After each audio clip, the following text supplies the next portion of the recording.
Me and Steve, we have left a rainy Dallas at night. I could say I've been to Dallas, but I was just it was just at the bus station, sitting in the Greyhound bus, looking out the window. It was 11 o'clock at night. It was belting it down, the heaviest. I remember thinking this is the heaviest sort of rain shower I've ever come across. Like, it was pelting it down. So we've obviously driven through the night, and we've arrived at the bus station at LA. Just a small bus station. It's not a, just at the time.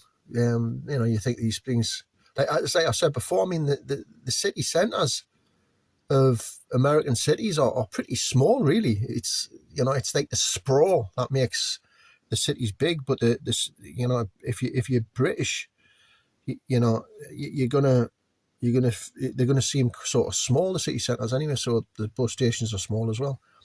And so it's daytime. We're standing at the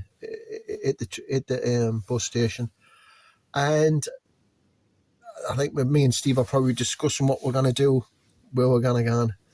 And I've said to Steve, I said, Steve, before we're day out, I've got to go and get myself a pack of cigarettes. And I had a look around the station. There was nothing there, so no little kiosks or nothing. I says, well, I looked up this from the bus station. I saw this long street, like a deserted street. There was buildings down one side and maybe sort of a bit derelict and buildings down the other side. It wasn't houses. It wasn't like a shopping street. It was just kind of a street. But I think I saw like a Marlborough sign way out in the distance, because I could recognise the graphic. I mean, so it was a walk. It wasn't like miles, but it was a hike from the. I says, right, I'm gonna get me cigarettes. I'll be 10 minutes. So I started walking up this street, and as I'm getting up this street, I'm looking behind, in the bus stations. It's getting smaller behind us, and there was just a feeling in this street, I shouldn't be on this street. There was nobody walking on the street. There's no cars coming up and down the street. I think this feels odd, scary. So I'm quickening my pace, and I'm getting to this Marlborough sign that's hanging off the side of the building. So I comes to the shop, which is just, it's got windows on it, but they've got metal bars on them. And I said, right, and the door's got metal bars on. So I push the metal bars of the door, I go in. It's a very, very small little shop.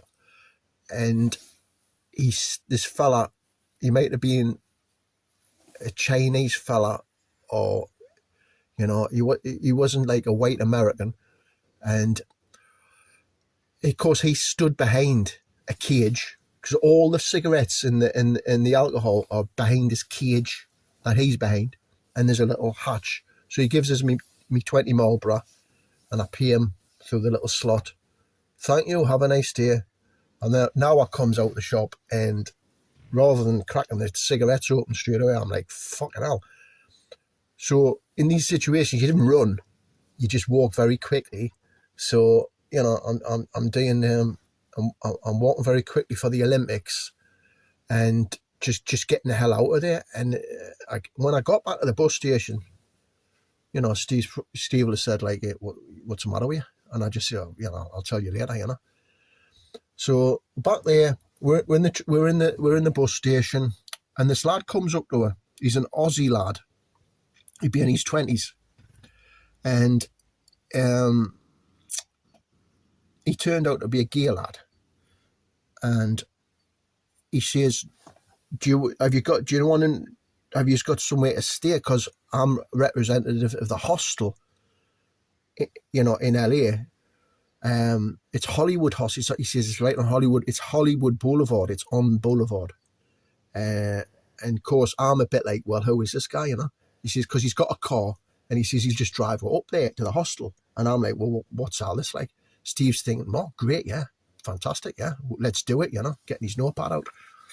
And so what goes along with that, he's got this old sort of sports sort of car, sort of American kind of 1970s brown thing.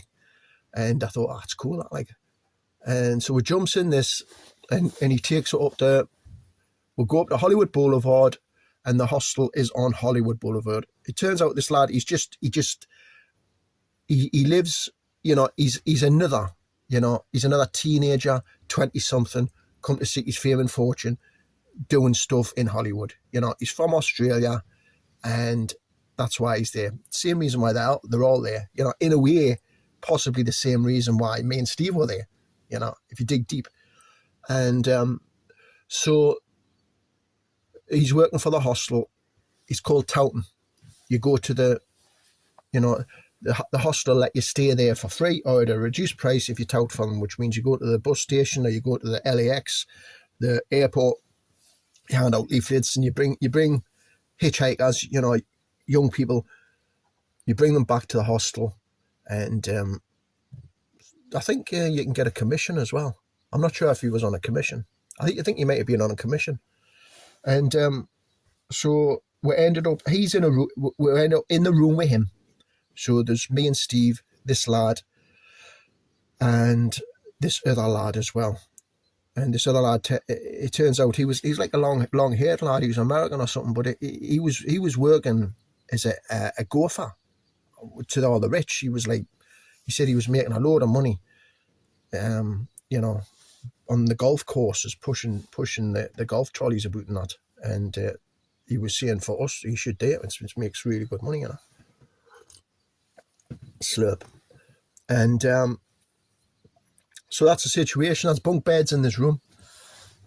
During that time in Hollywood, I'm looking at all the sort of stars, all the stars on the Hollywood Boulevard. I mean, you can't get any more Hollywood than being on Hollywood Boulevard. I remember one day I was walking, it was boiling. I'm starting to notice as well, like, you don't talk about the weather. If you said, isn't it a nice day to anybody in Hollywood, they think you were weird, because it's always a nice day. By then, me and Steve were sort of used to the heat, but I was sort of thinking, when's it going to rain, but sort of doesn't really, I thought one day I sort of was walking up to get out the tour. Hollywood Boulevard is a long road, and you get La Brea, which is adjacent to it, as another long road, and then there's another long, and like a grid system of these really long roads. So Hollywood Boulevard starts with the touristy stuff. You keep on walking, less tourists. You keep on walking. Eventually, it's going to get rough as fuck, And also in this grid system, you can be very easily walking about in LA on these. If you're on the wrong street, it can be dangerous for you. Whereas if you're on the just like 200 yards on the next street, you're fine, I remember I bought an ice cream, and I was just sort of looking across Hollywood Boulevard at the sort of, not as it was getting bad, but as it was thinning out of tourists. And I saw this hobo guy, beard, long hair. I was watching him having my ice cream. He pulls his pants down and starts having a shit I'm like, his arse is facing me, and he's just big shitting on the fucking pavement. And, you have to double take it. And, that obviously, the fucking ice cream was in the bin. I'm just remembering little things. I remember there was a big building with all the Mexicans on, jackhammers near the hostel. Like, the whole side of this building, there was about 100 of them, all on scaffolding, all day and all night. Well, it wasn't all night, but it was near enough. Just jackhammer, bringing all this sort of concrete up the side of the big tall building to probably replaster it or something. And I just, how can they physically, that shuddering all day and hold the thing? I mean, remarkable. I think they were Mexicans, In the hostel itself, day-to-day life, getting to know a few of the people, it's kind of like being at college, where it's like just teenagers and you're the sort of older student, and there's a couple maybe that are a little bit older than you, but it's mostly like, it's just like being in college. So you get to know people, talking with them, a lot of them, they'd be like French there, Chinese there, Americans from across the States come in. All of them really you know, when you start talking to them, they're all there to seek the fame and fortune in the movie industry or something like that. And one day, we were putting the toilets as well, me and Steve, one day. More shitty stories. Putting the toilets, and you see, if you work in a hostel and some lads didn't like you, they'll fucking shit all over the floor.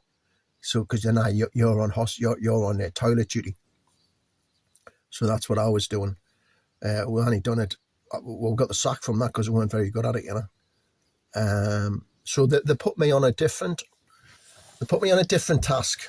You know, Rob, if you want to stay in the hostel at a reduced rate, you're going to have to do some touting for us. Well, touting, what's that? Well, what we're going to do is there'll be a minibus. You get taken to the airport, LAX, and you just give out the leaflets and get them to come back in the minibus back here, right? So you're picking up custom to bring back. I said, oh, fine, I done that. I'll do that. So I jumped in the minibus. I can only remember me and this other the driver who was like a sort of, I don't know, like an Egyptian bloke or something like that, you know, ooga wooga, broken English sort of thing. He's taking us in, and I'm touting, you know, I'm going up to people, you know, coming off the plane, you know, hitchhikers and that, just doing that. I noticed, I was stood there looking, and this sort of limousine pulls up with a chauffeur, and the guy pulls out, jumps out, and it was Steve Winwood, the musician, and he went up to it was a black guy driving the chauffeur, and he came and he gave him like I recognised it was $100, like he gave him $100, you know, just as thank you, and then he walked into LAX, and fucking hell, that was Steve Winwood, that. So I'm doing the touting, giving out the leaflets, and then all of a sudden, he was tall, like, it was basically Arnold Schwarzenegger dressed as an American police officer, and he had mirror-lensed sunglasses on, right? He comes up to us, looking down on us like I was a little dwarf, and he's saying, basically, you can't be doing that here. You got a license. I'm fucking sorry, officer, no, I haven't. And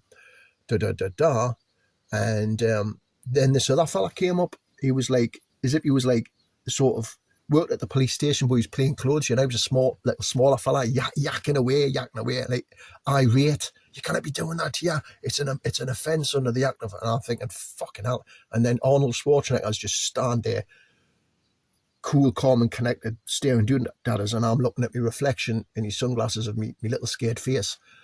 And he's, the other guy said, oh, you can't be doing this. You know, I'm thinking, fuck me, I'm gonna go into prison I'm gonna get locked up for this. Like, no wonder though, like, you know, I thought it would have been an easy job, and you know, to stay at the hostel, for nobody wanted to do the job, obviously, because of this reason. And I think they're saying, where you from? Oh, I'm England. I'm from the England. You know, I'm just English. I'm just here on holiday. You know. And because he's, you know, this is Arnold Schwarzenegger, and this sort of, you know, yeah, that's what can I say, like sort of white fella, you know. And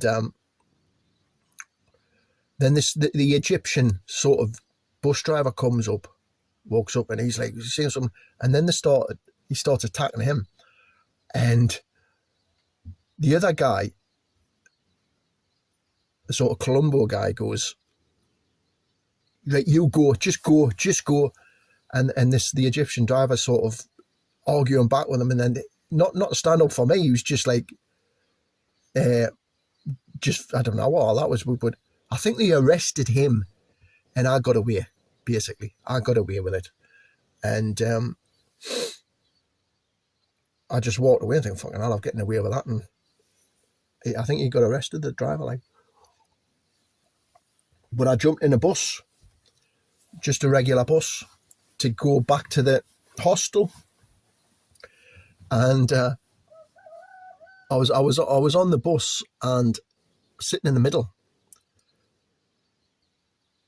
and as I'm sat there with me sort of hair getting along, little white dude, I'm looking, I'm going, fucking hell. Because the bus was getting busy, getting packed with people coming on. I noticed, fucking hell, I'm the only white person on this bus. They're all black. Of course, I'm sat there and there's a lot of them just like dolefully staring at us. You know, like that sort of dong, like that. Probably nothing in it. But it was just like, fucking hell, I'm the only white person. I've never been in a bus where I'm the only white person. So I just remember thinking that. So I got up to the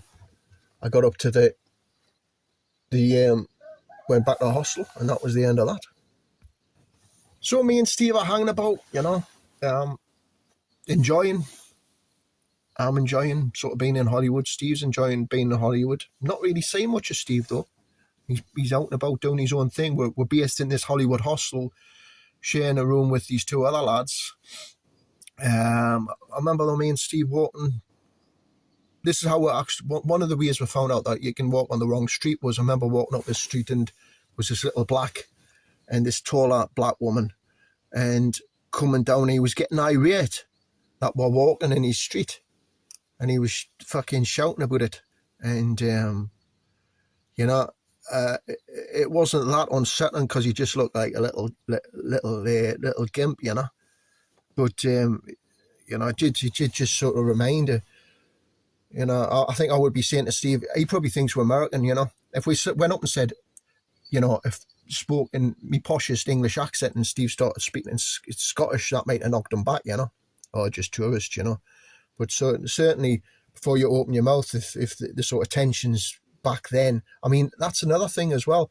I think when I went back to the hostel, I did mention, I was talking to some people about the hostel, and there was this black lass I was talking to, and she was saying, because the Hollywood, she was telling us that the LA riots had only been like something like 10 years earlier or something like that. Wasn't that 8, maybe even 8 or something years earlier? And I was, I remember seeing all that on the TV. So then I'm thinking, oh God, it wasn't, this fucking hell, it's still pretty raw out there, isn't it? So, I don't know why the conversation got to that for some reason anyway.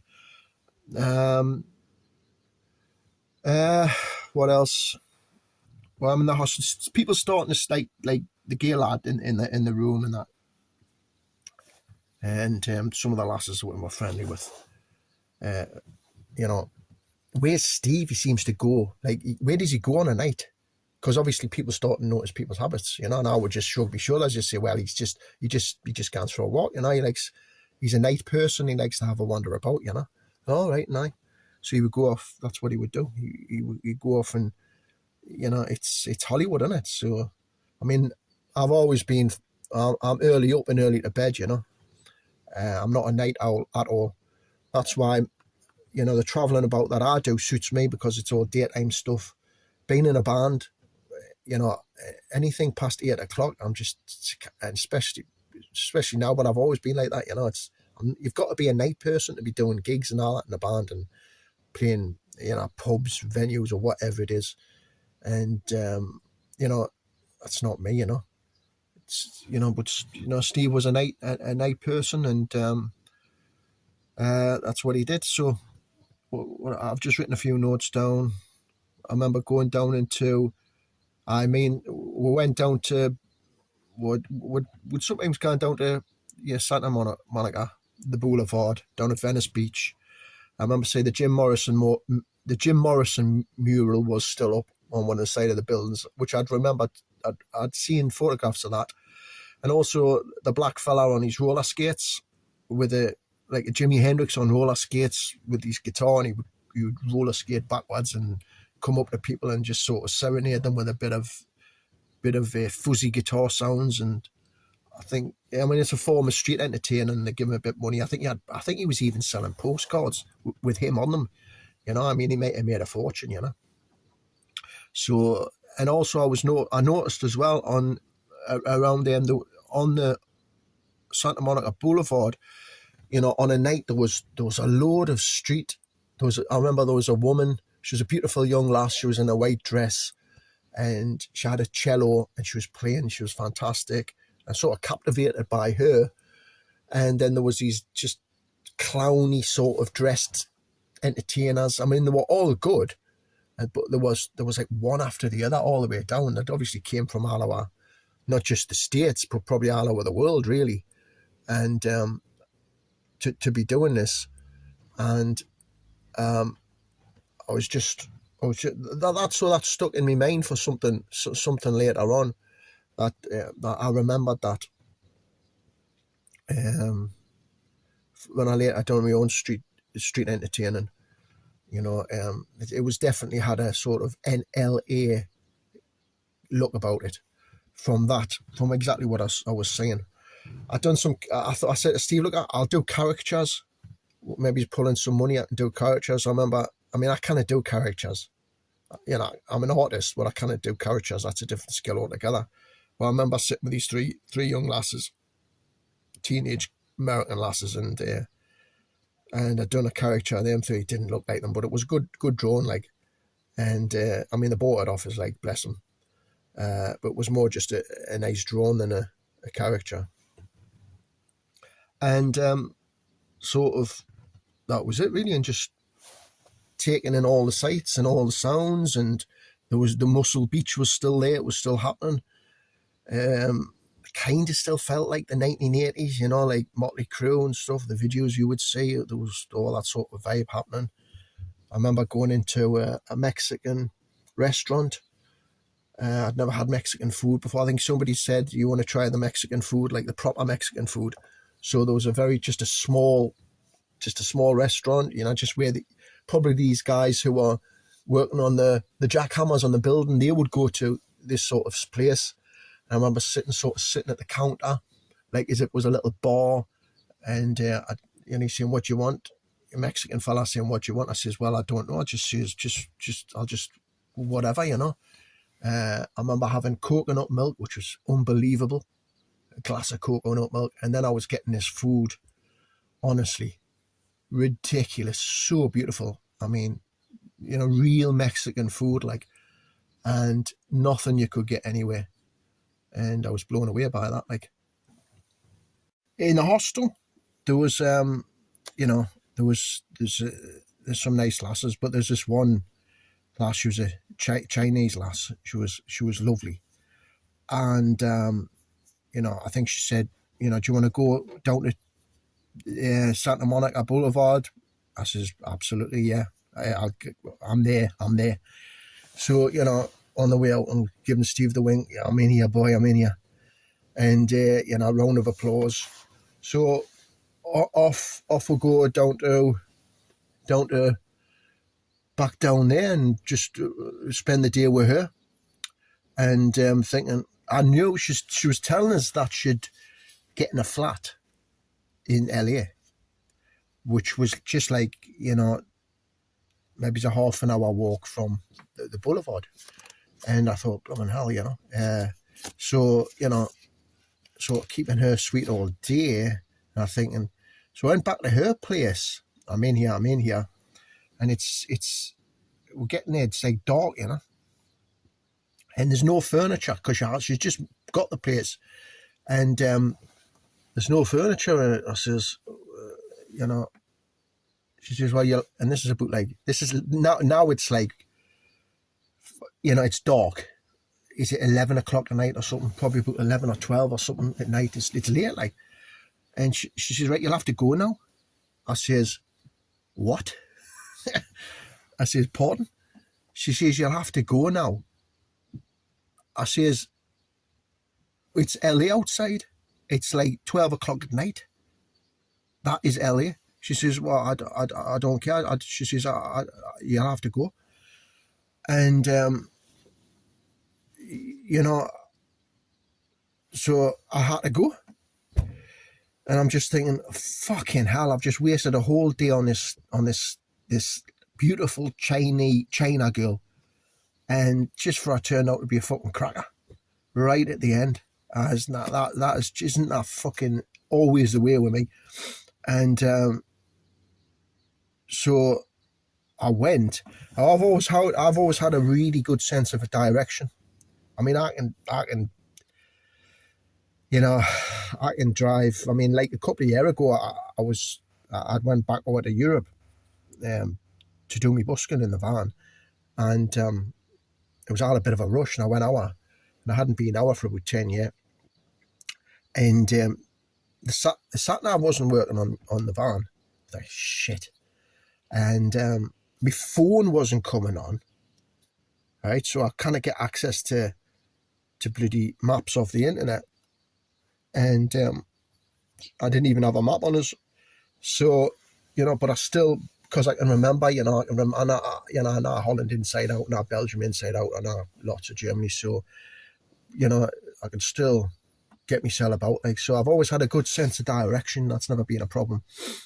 But this is night time, and I just started walking. I think down, it's like La Brea, and obviously by this time I've sort of been in Hollywood a little while, and I'm sort of known, which is the direction to get back onto the main sort of touristy bit of Hollywood Boulevard where the hostel is. So I'm just making my way back along there, and I was absolutely shitting myself. Like, I'm just keeping in all the shadows as I'm walking along. I didn't want to be this big white beacon like out on the fucking street, like, because nobody's walking. The only people who are walking about are like murderers and fucking hobos pushing trolleys full of all the everything they own. And even it was even too late for them to be about. I remember saying I cannot remember. It's the famous sort of, where that stays open all night sort of thing, with drugstore type of thing. And I remember there's a car there with a big gang of black guys. I was fucking shouting them hours off, but they didn't think the source because I was in the dark, and I managed to get back, like, and I just survived that, And I mean, remember the lads like the next day was saying, fucking hell, how did you manage that, So that was the big romance. Like, that was the big romance that could have been, should have been, and would have been. And she was lovely. She's gorgeous.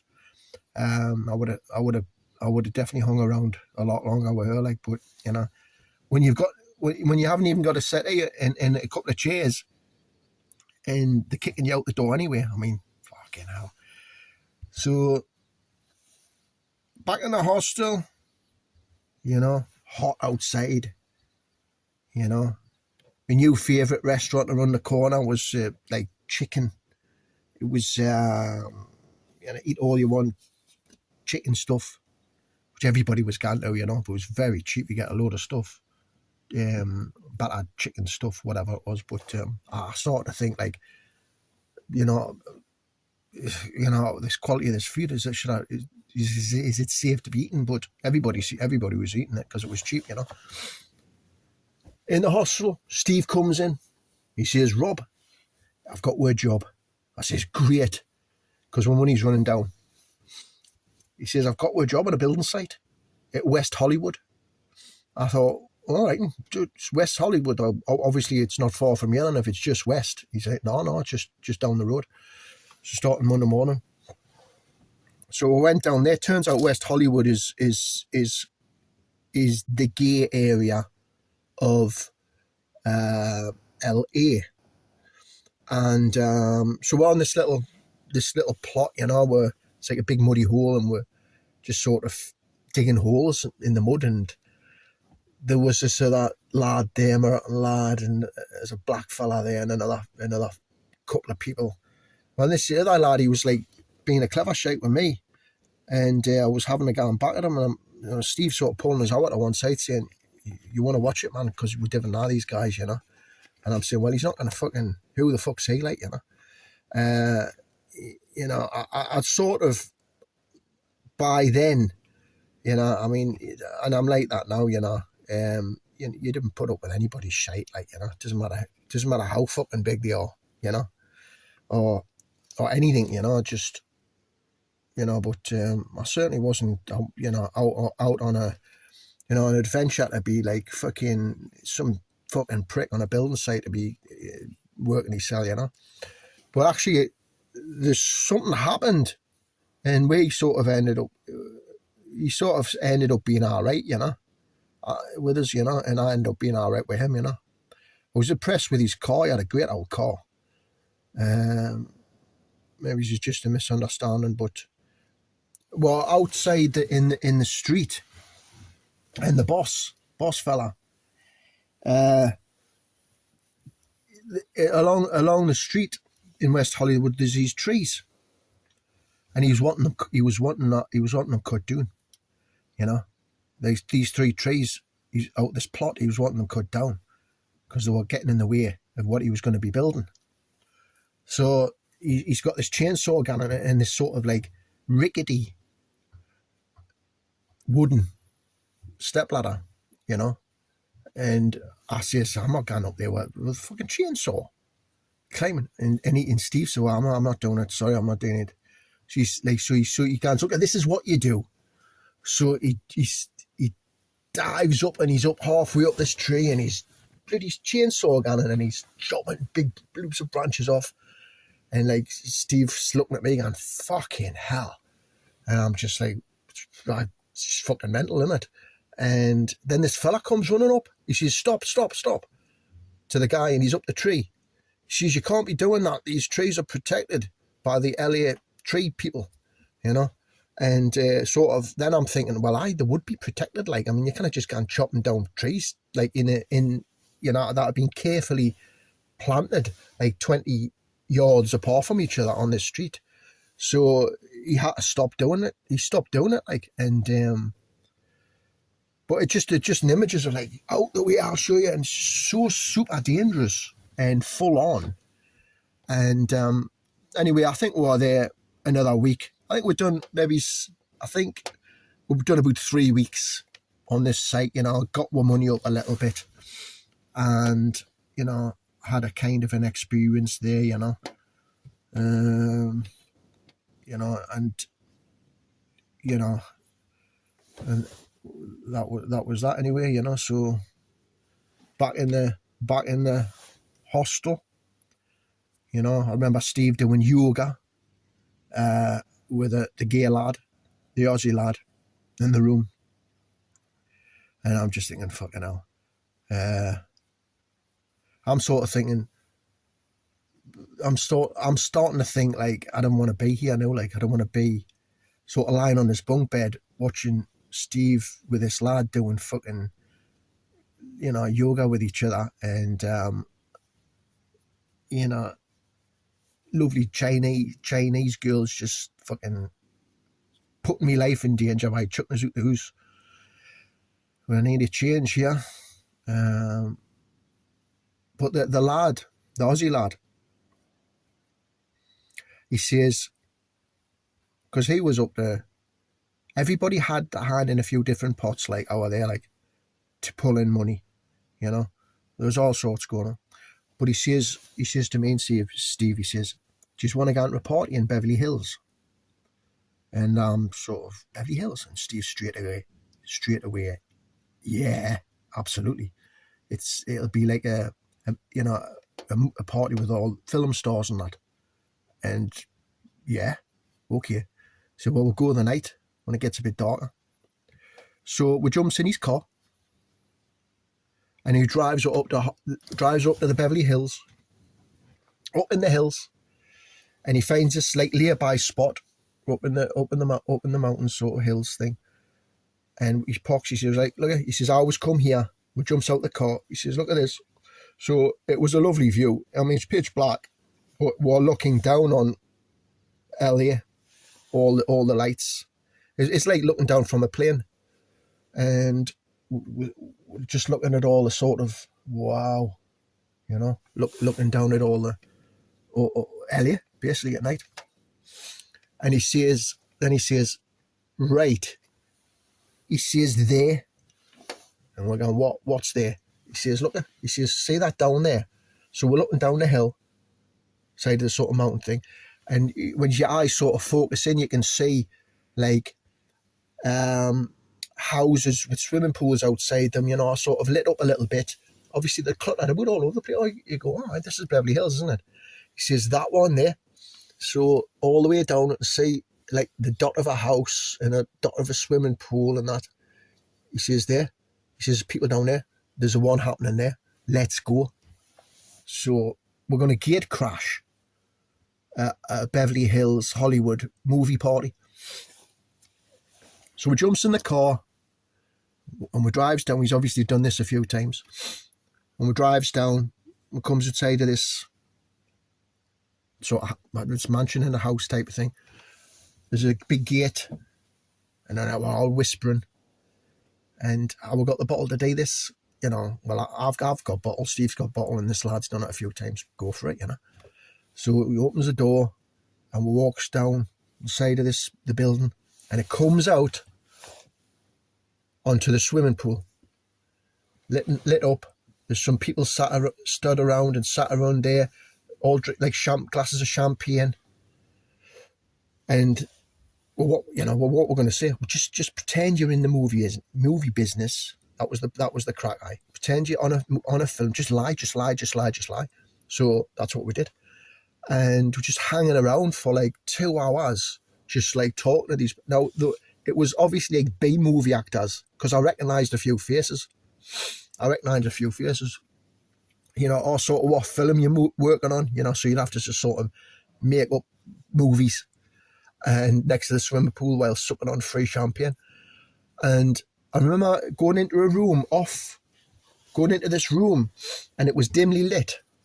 And I sat down with me glass of champagne, and I'm looking around, and all the way around this room, people were sitting, and nobody was saying a word.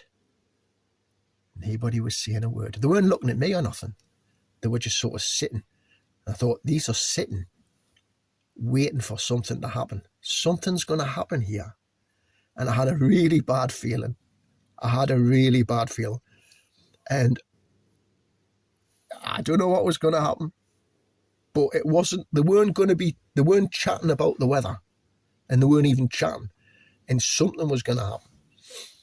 So I went up, and I'm back out the pool. I'm sat down and sat with Steve. And then there's this guy grilling me and Steve about, who actually are we? What film are we watching? So more bullshit. And then I think the Aussie lad came up and said, right, I think it's time for it to go. We might be getting rumbled here, you know. So we went. We just went, like, you know. And that I remember thinking, obviously, if you find out, I might have knew a little bit about, you know, all the stuff that goes on in Hollywood, and, you know, the sort of satanic stuff and the very, well, you know, I might have knew a bit about then, but I certainly found out later on. But I think we all sort of knew, and just the vibe wasn't right. But that was a hell of an experience, though, just to sort of gate crash a Hollywood party like that, and you know, get out of it alive, basically, you know.